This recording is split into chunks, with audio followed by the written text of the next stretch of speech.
আসসালামু আলাইকুম, কামরুনস কিচেনে সবাইকে স্বাগত। এখানে দেখুন আমি তাল গুলে নিয়েছি, বেশ ঘন করে গুলে নিয়েছি।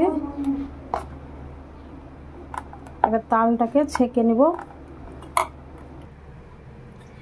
এই তাল দিয়ে একটা দারুণ মজার পিঠে বানাবো,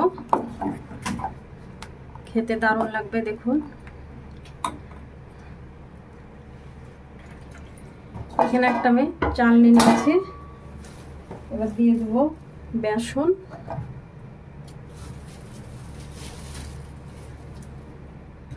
দু কাপ মতো বেসন দিলাম। বেসনগুলোকে প্রথমে চেলে নেব।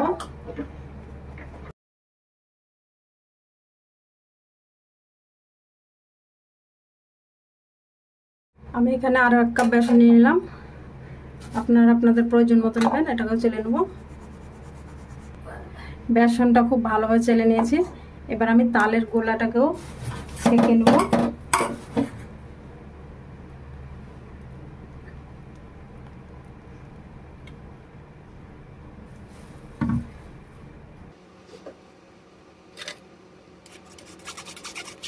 তালের গোলাটা না ছেড়ে নিলে মুখে ফেঁসির মতো বাঁধে, তালের যে লোমগুলো আছে সেগুলো, সেজন্য ভালো লাগে না, তাই তালটা ছেঁকে নেওয়া ভালো।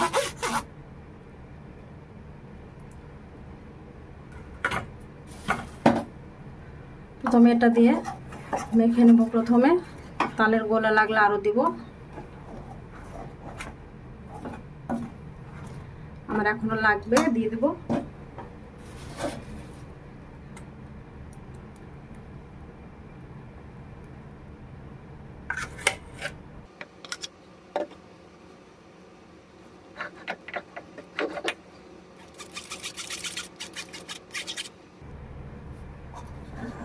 তালের গোলা আমি দিয়ে দিয়েছি। এবার ভালো করে মেখে নেব বেসনটাকে।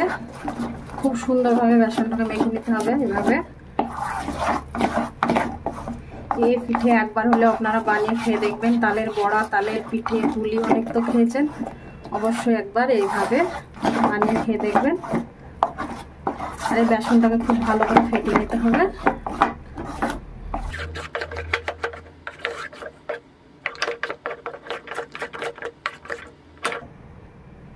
আমার ব্যাটারটা একটু শক্ত ছিল, তাই আমি আর একটু তালের গোলা ছিল, পুরো তালের গোলাটাই দিয়ে দিলাম।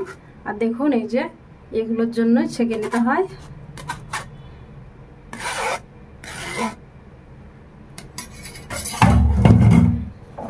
এবার ব্যাটারটাকে খুব সুন্দরভাবে মেখে নেব আর ভালো করে ফেটে নেব।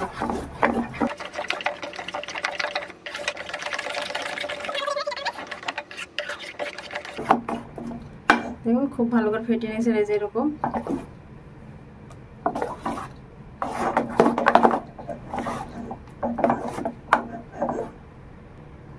এখানে একটা কড়াই বসিয়ে দিয়েছি, কড়াই দিয়ে দেবো 1.5 বাটি মতো চিনি,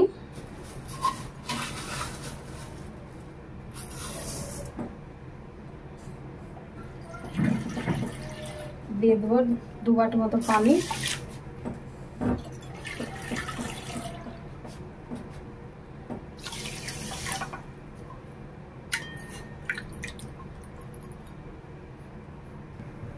এখানে দিয়ে দেবো 4টে মুখ ফাটিয়ে দিয়েছি এলাচ আর কয়েকটা লবঙ্গ। সেটাকে খুব ভালো করে ফুটিয়ে নেব।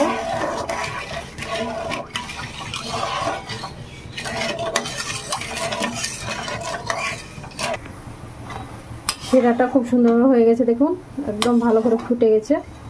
সেরাটাকে ঘন করার প্রয়োজন নেই, এরকম হলেই হবে। এবার আমি নামিয়ে নেব সেরাটা।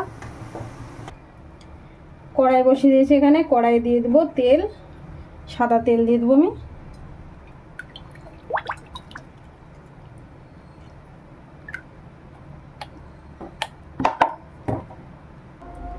আমি এখানে একটা লবণের প্যাকেট নিয়েছি, আপনারা চাইলে পাইপিং ব্যাগও নিতে পারেন।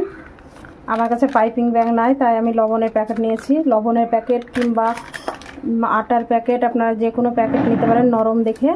এই প্যাকেটগুলো বেশ নরম হয়, ফেটে যাওয়ার ভয় থাকে না, এই যে একদম নরম সুন্দর। এবার এই প্যাকেটের মধ্যে ব্যাটারগুলো ঢুকিয়ে নিব। লবণের প্যাকেট নিয়েছি, এবার প্যাকেটে ব্যাটারটা দিয়ে দেব।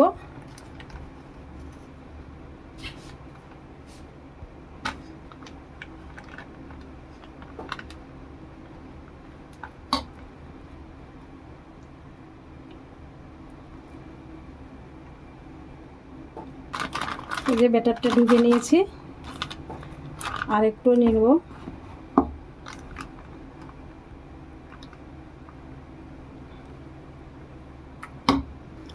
আমি এখানে একটু ছোট্ট করে ফুটো করে নেব, খুব বড় না, একদম ছোট্ট।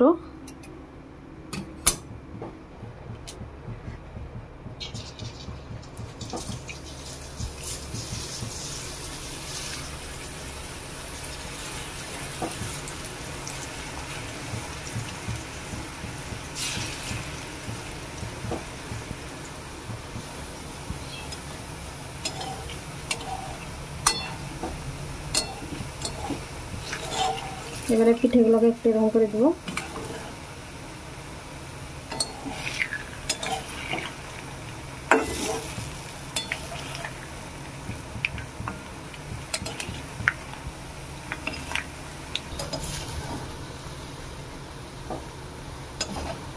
এগুলোকে এবার মুচমুচি করে ভেজে নেব।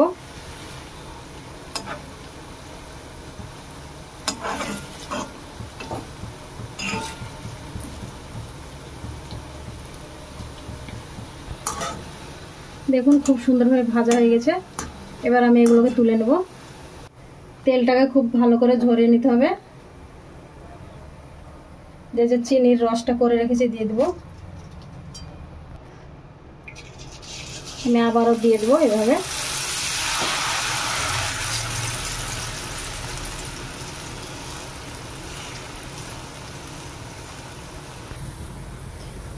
আমি আবারও আর একটা ব্যাচ দিয়ে দিয়েছি। এবার নাড়াচাড়া করে খুব সুন্দর করে লাল করে ভেজে নিতে হবে।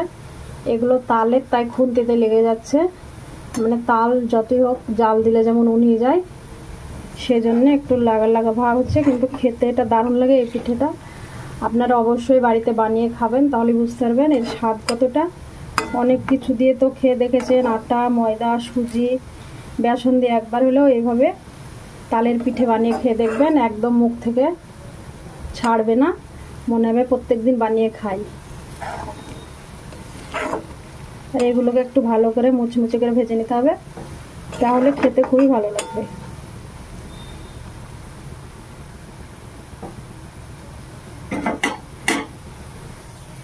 এগুলো আমার খুব সুন্দরভাবে ভাজা হয়ে গেছে দেখুন। এবার আমি উঠিয়ে নিব।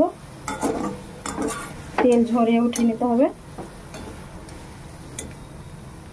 দেখুন কত সুন্দর লাগছে দেখতে, কালারটা দেখুন, তালের কালার খুব সুন্দর। এবার আমি এখানে শিরাতে দিয়ে দেব। তেল থেকে উঠিয়ে নিয়েছি, আবারও তেলে দিয়ে দেবো।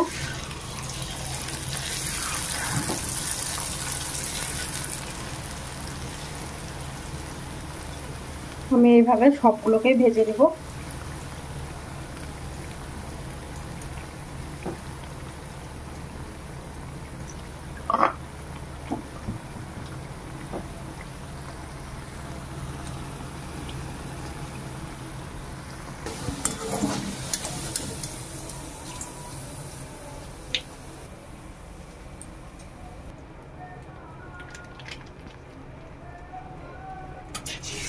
এভাবে আমি সবগুলোকে ভেজে নেব। দেখুন কত সুন্দরভাবে পড়ছে। আমার সবগুলো ভাজা হয়ে গেছে। এবার আমি এগুলোকে উঠিয়ে নেব।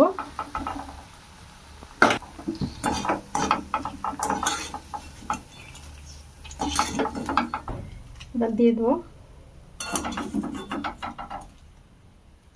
এবার একটু তল উপর করে নাড়া দিয়ে দেবো। তরকারিগুলো বেশ সুন্দর ভিজেছে। এবার ঢাকা দিয়ে আধ ঘন্টা মতো রেখে দেবো, তারপরে আপনাদেরকে দেখাচ্ছি। দেখুন কত সুন্দর লাগছে দেখতে, খেতেও কিন্তু এটা অসম্ভব মজা। সবগুলো এখনো ভেজে নিই, আধ ঘন্টা মতো রেখে দেবো। খুব ভালো করে নাড়া দিয়ে দিলাম।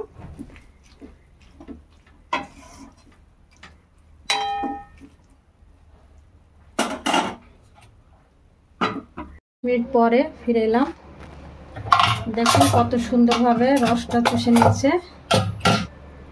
এবার আমি একটা প্লেটে তুলে নিচ্ছি।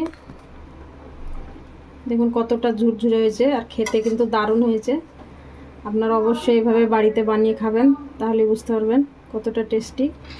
যে একদম দানা দানা। দেখুন কতটা সুন্দর হয়েছে আর খুবই সুস্বাদু হয়েছে। ভিডিওটি যদি ভালো লেগে থাকে লাইক কমেন্ট শেয়ার আর চ্যানেলটিকে সাবস্ক্রাইব করে দেবেন। পাশে থাকা বেল বাটনটি টিপে দেবেন সবার আগে নোটিফিকেশন পেতে। আপনারা সবাই ভালো থাকবেন, সুস্থ থাকবেন। আল্লাহ হাফেজ।